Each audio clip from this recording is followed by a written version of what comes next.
Hello and welcome to another Drazine 160 video. Today I am going to give you an update as to what's going on my layout at the moment. It's been a few months since you've seen it in its last guise, and I think this is some of the footage from the last video. As you can see, there was a light precariously dangling from the ceiling, which was rather annoying because the lights had completely failed.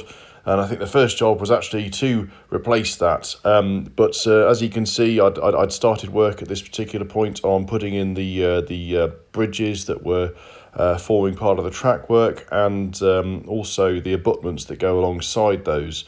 And the next job in the list of things that I had to do was the back scene and then also the terrain. So the back scene went in, and it was on a combination of thick mounting board but also foam board.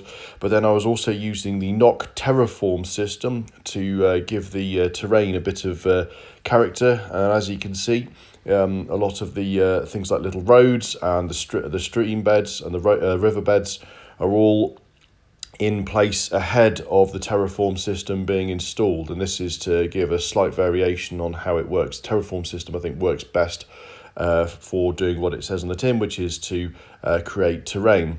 And so this is some footage of me putting in the riverbed here. This is all worth doing quite well ahead of the time, and I think that the reason why I want to do this as opposed to use on the baseboard straight away was just that I didn't want to have to ever be scraping it off the baseboard. But yeah, this is just with the back scene in place before I did all that, and just before I started the main start of the build.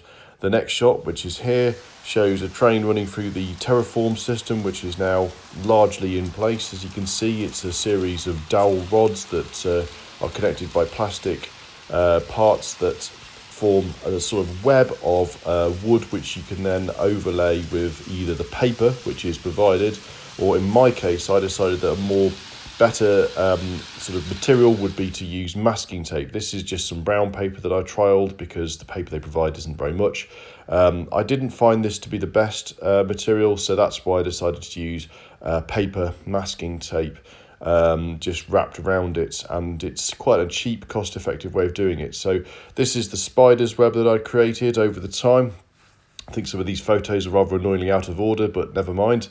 And you can see that it's quite a sturdy structure, and you can see that the road is all sort of secured in place as well. And then you add the masking tape in different layers over the top, and then effectively just add the plaster over the top of that to form quite a hard surface. My preference is to use at least 2 or 3 layers of masking tape to give a bit more solidity to the structure. And this was actually quite a quick exercise, but needed a lot of tape. But it's worth spending the extra money and putting that down. Another thing that I've been doing on the other side of the layout is a couple of extra sidings have gone into Limoges. Just a couple of shots of that there. I'm not sure if they're in the final form yet. Couple of videos here just showing the plaster that has now been in place and set. I've got to do a bit more on this yet before it's completed. Once it's all in, I'm going to sand it down and paint it a generic brown colour. The generic brown colour will then have scatter material over the top of it where appropriate, and also it's going to have some flock, and I've got some various different types of flock that I'm looking forward to trying out as part of this, which is actually probably one of my favourite parts of doing a layout, so I'm quite looking forward to that.